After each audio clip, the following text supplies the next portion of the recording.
Good afternoon. This is PyCon Sweden 2021. This is day one, and we are still in the software track. Our talk number 5 today is about defining cloud infrastructure as Python with Amazon Web Services Cloud Development Kit. And I'm very happy to introduce you to another famous and frequent guest at our conference, whose name is Gunnar Grosch from Karlstad, Sweden. Good afternoon. Hi, Andre. Thanks for having me. Let me quickly introduce you. So Gunnar is a senior developer advocate at Amazon Web Services based in Sweden. He has worked with cloud infrastructures as a developer, an engineer, a technical trainer, and a manager. Gunnar has a particular interest in building reliable and robust serverless applications. He evangelizes chaos engineering, serverless techniques, ideas, and tools at many events around the world. He is the life and soul of Nordic AWS user groups, meetups, and especially serverless days conferences. So please welcome. The stage is yours. You can begin. Thank you very much. That was a great introduction. So thanks for that. Hi, everyone. Well, I am Gunnar. I am, as Andre said, the developer advocate at AWS, and I'm based in Karlstad, Sweden. So today we're going to talk about how you can assemble your AWS infrastructure using Python with the AWS CDK. So let's walk through what the CDK is, how it works, and then a demo at the end. So I want to start out by talking about the evolvement of infrastructure provisioning, because a lot has happened throughout the years. And it starts out with the way we did manual deployments, where we used wikis, playbooks, which quite often became outdated. I think many of us who's deployed cloud infrastructure can relate to some of the projects where we had to use these playbooks. Quickly became outdated. Some details perhaps wasn't mentioned, and we came into situations where not everything we deployed was deployed in the same way. So we often have to ask someone, how do we do this? How did we do it the last time? And then the next step was to script everything. Usually we used Bash or perhaps PowerShell, something like that. And that worked well until the complexity perhaps became too big, because Bash, PowerShell, and all of those, they aren't really designed to build complex deployment frameworks. So it's really hard to maintain. And I think the best advice that I got back in the days was, if it worked the last time, don't touch the script, don't change it. And next, the quite important step was the introduction of infrastructure provision engines, such as, for us at AWS, CloudFormation. And we also have Terraform and a few others. And these tools would hide that complexity of state management, rollbacks, drift detection, error management, and things like that. So the developer would describe the infrastructure in a declarative way and hand over the description to the engine. And the ease of use led to increased adoption of infrastructure as code among many enterprises and developer communities. And this, of course, had led to a growing sizes of templates. And the templates we used were hard to maintain in a declarative format, such as JSON and YAML. And we often write CloudFormation YAML files, and I have a bunch, probably millions of YAML lines written throughout the years. And it's a bit hard to maintain as well when things are growing and becoming larger. So the next idea then was to use generators. And we write code that generates JSON or YAML document from classes and methods of any type of programming language. And on top of that then is the idea of these new tools, such as the AWS CDK or Pulumi, for instance, has emerged. And it provides tools and a framework to create more custom abstractions for cloud infrastructure. So the AWS Cloud Development Kit, or CDK, it is an open source software development framework where we model and provision your cloud application resources using familiar programming languages. And we can do that with a bunch of different languages: JavaScript, TypeScript, Java, C#, and of course, Python. So with CDK, it's a lot faster than with some previous tools because we work with the familiar language and concepts, classes, methods, without having to switch context when we're writing code or when we're provisioning infrastructure. And we also have all of the tool support from our programming languages, such as autocomplete, inline documentation, tests, linting, debuggers, and so on. And the most important part is perhaps that we're able to build our abstractions and components of the infrastructure and application. So we are able to provide many sane default values. So there's no need to read a lot of documentation when you want to provision infrastructure this way.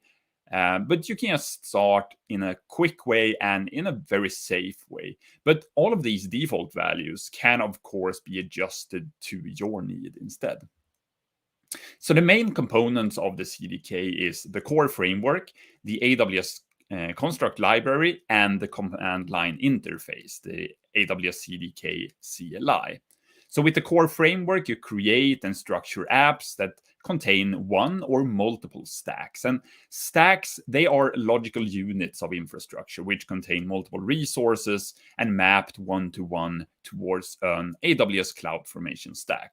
So it's good practice to divide resources into stacks that have different life cycles. For instance, if you want to create one stack for network infrastructure, such as your VPCs, and then you can have another stack that would contain your ECS cluster, for instance, for containers, and then perhaps another stack with the application that is running in that cluster. And the AWS Construct library, it's a set of components crafted by us at AWS to create resources for specific services. And this helps you to decouple libraries and use only the dependencies that you need in your project. And it's also built with best practices and security considerations, of course, to provide this good developer experience. And it's also meant to be easy to use, and you can have fast iteration cycles. And then lastly, the CDK CLI. It helps you interact with the core framework to initialize project structures, inspect differences between your deployment, and to easily deploy everything then to the AWS cloud. So this is an example. In this case, using Python, we're able to create a new VPC, an ECS container cluster, and an application using an application load balancer, just by providing the name of the Docker image from Docker Hub. And then we provide the number of availability zones for our infrastructure within that VPC. And basically, that's it. CDK will then, based on this, generate I think for this case, it's about 830 rows of CloudFormation template, where you have separate VPCs, subnets, your internet gateways, your routing tables, your application load balancer, your Fargate cluster, your service, your task definitions, and so on and so on, just with these few lines of code. So we've come a long way from the time where we just wrote our infrastructure as code using YAML. So let's look at the flow when we then create our CDK application. So we start our project by using CDK init. That will generate a project structure for our specific programming language, and we can start creating our app. We can add stacks, we can add constructs and resources. Once we're done, we have to build the project. If we use certain languages, we then use npm run build, which we don't have to do with Python, of course. Then we need to synthesize our code to a CloudFormation template, and we then run CDK synth. And this will generate CloudFormation templates and assets, and we call this bundle the Cloud Assembly. And before we deploy, we can inspect what will change if we deploy this Cloud Assembly, which resources will be deleted, updated, or created. And then finally, with CDK deploy, we push the changes to the AWS CloudFormation service. And from there, CloudFormation will create all of the cloud resources in our AWS account.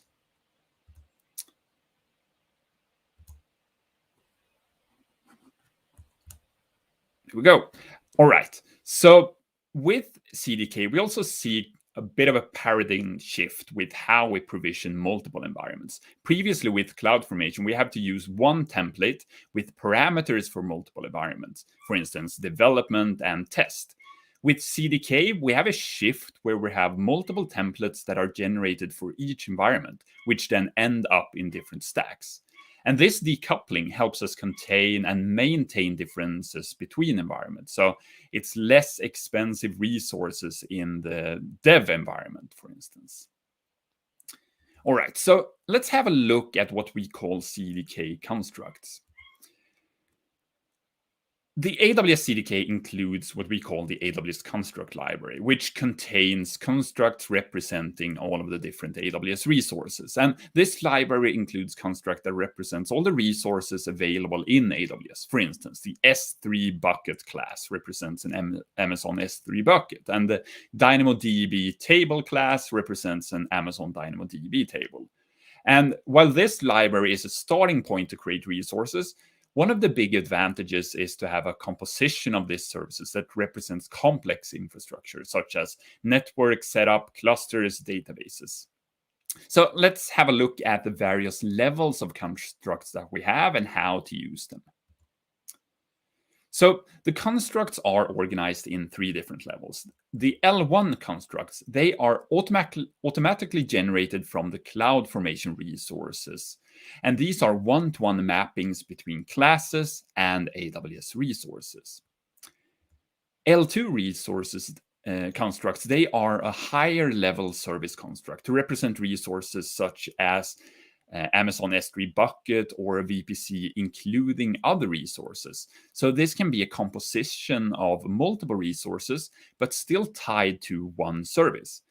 These constructs are simpler and requires very little input to generate quite complex CloudFormation templates. And they can have many defaults and opinions.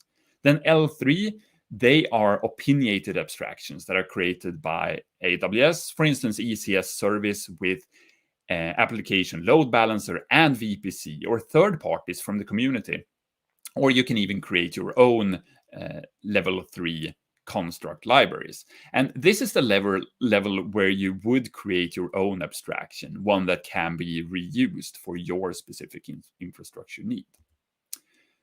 So low-level constructs, they have direct access to generated CloudFormation elements, and this provides control, but also requires knowledge about the properties of the resource specification. All of the fields are optional. CDK tries to generate properties where it can, such as names or well-defined defaults. And in this case, we're creating an S3 bucket using an L1 construct. L2, they can generate more complex structures, so they can contain multiple resources, but they are still scoped to specific services, for instance, a VPC. With this single line of code, we can create a VPC, a virtual private network in AWS that spans two availability zones, 4 subnets, and 65,000 IPs split equally. And we have an internet gateway, we have route tables, etc., generated, and you only have to write this single line of code to have a fully configured VPC. And if anyone has tried to build a VPC from scratch in CloudFormation, I think you can relate to how challenging the setup can be and how long it takes and how many lines of CloudFormation YAML or JSON you need to write. And then the L3 constructs, they are compositions of resources across different services. In this example, we create an application load balancer with a corresponding security groups, task definitions, listeners, etc. And we have a Fargate service with IAM roles and policies. We create log groups, task definitions, just by providing 2 parameters, an ECS cluster and the name of the Docker image from a public Docker Hub repository. And I think this shows how powerful level 3 constructs can be, and you can create your own abstractions that others can use. You can either have them publicly, of course, or you can have them privately within your own organization.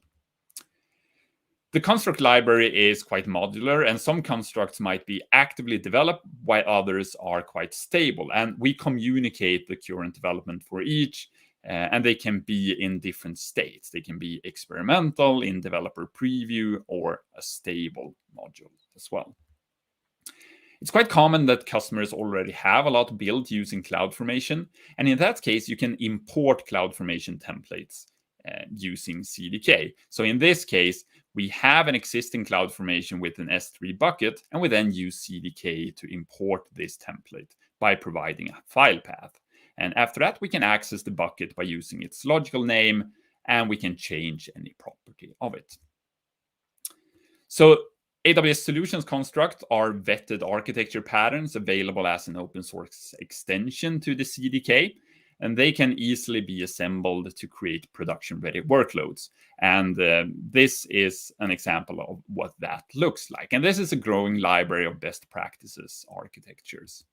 And there also is a very open ecosystem. We have a public roadmap to show you what we're working on and what we're prioritizing. And we also have many other resources like the awesome CDK repository, a collection of third-party level 3 construct libraries in the CDK pattern site as well. So we've looked at the basics. I think it's time to have a look at a demo of CDK in action. So in this case, switching over to VS Code, and let's get started. So first off, I'm going to create using CDK init, a sample application, and CDK then creates the necessary resources for me. I am then going to activate my virtual environment, of course. And next, we can install the requirements for this sample application. That is installing. Here we go. So we have an application defined in our sample application, and that application contains one stack, and this is our stack. The sample application contains an SQS queue, an SNS topic, and a subscription to that topic. And we're going to change that later on. So there's the SQS queue, the SNS topic. So let's then do a lookup to see what stacks we have. CDK ls, we can see that we have our Python sample app. And let's then synthesize this, which in the background creates the CloudFormation template for us. So these few lines of CDK Python code generates quite a lot of CloudFormation template for us. We can now use this that we've synthesized and simply deploy that to AWS. So running CDK deploy. And since this involves security, we need to confirm that we want to do it in this way. And it starts deploying. And as I mentioned before, this then calls the CloudFormation service and deploys it there. So looking in the management console, we can switch to AWS CloudFormation. We can see that we have a stack which is created and with a list of resources, our SQS queue, our SNS topics, for instance.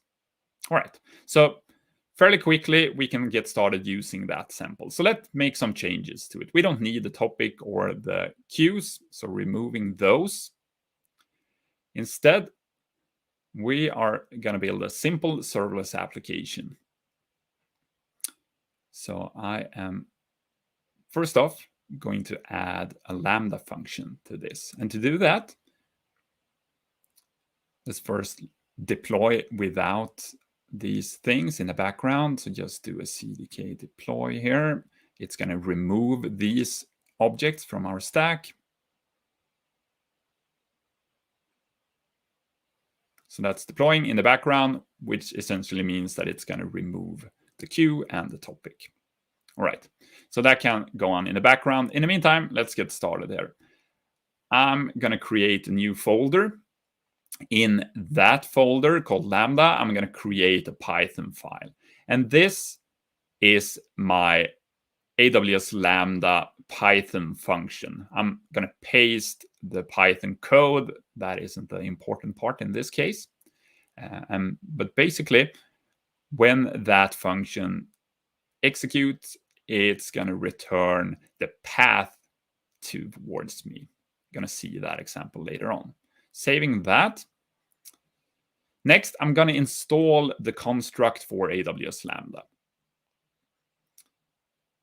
Doing a simple pip install. Switching back to my stack, I can now use this construct and import that.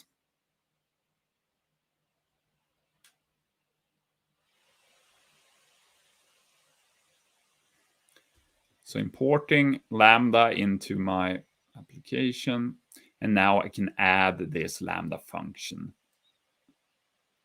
Defining that it is a Lambda function, that we're going to use a Python 3.7 runtime, and I'm going to use it from an asset. And the asset in this case was the Lambda function we created. So now we can use CDK diff again. And using CDK diff, it will show us what resources will be created. It will create our Lambda function, and it will also create the necessary IAM permissions. So now using CDK deploy, I can deploy this stack, confirm that I want to deploy it with the security settings, wait for CloudFormation to finish that deployment, updating my existing stack. It's going to take a few seconds more.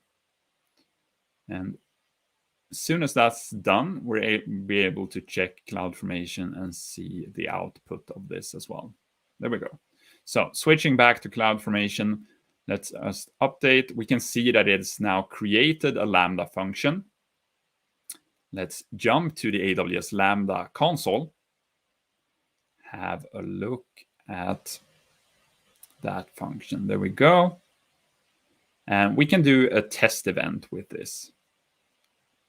Just testing the Lambda function in place, running an API gateway proxy test event.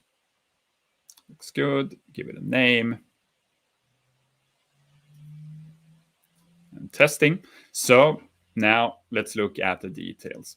So based on the Lambda function we had, it now responds with what path we hit. In this case, it was a test event. So now we can install an API gateway in front of this Lambda function. Installing the API gateway construct. And with that in place, we can import the API gateway construct. We can add it as a resource in our CDK stack. And it is going to use our Lambda function that we created before.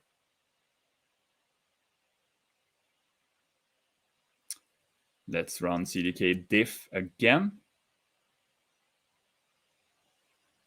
CDK diffs shows us that it's going to add a bunch of different resources because setting up an API gateway requires some tweaking and things to add. So now we can run CDK deploy.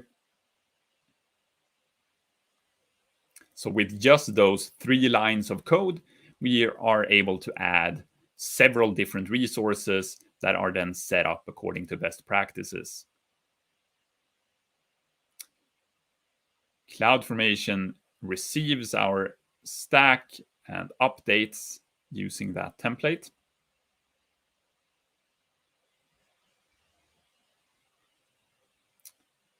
Almost done.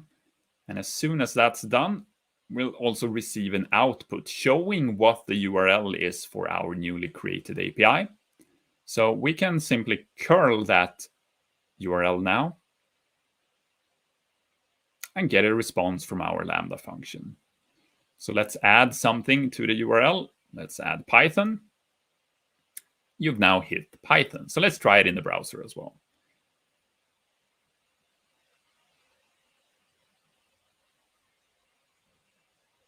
We hit /, and we've hit Python. There we go. So with not that many lines, we were able to simply create simple serverless application that uses API Gateway and AWS Lambda. And we're using regular Python to create this and simply importing the different CDK constructs for our application, which is pretty neat, if I may say so. And the corresponding CloudFormation templates would be several hundred lines of code. All right, so if you want to get started trying out CDK, there are a bunch of different resources out there. For instance, you could try the CDK workshop at cdkworkshop.com. There are multiple CDK examples on GitHub, and you can use the community resources as well as CDK patterns.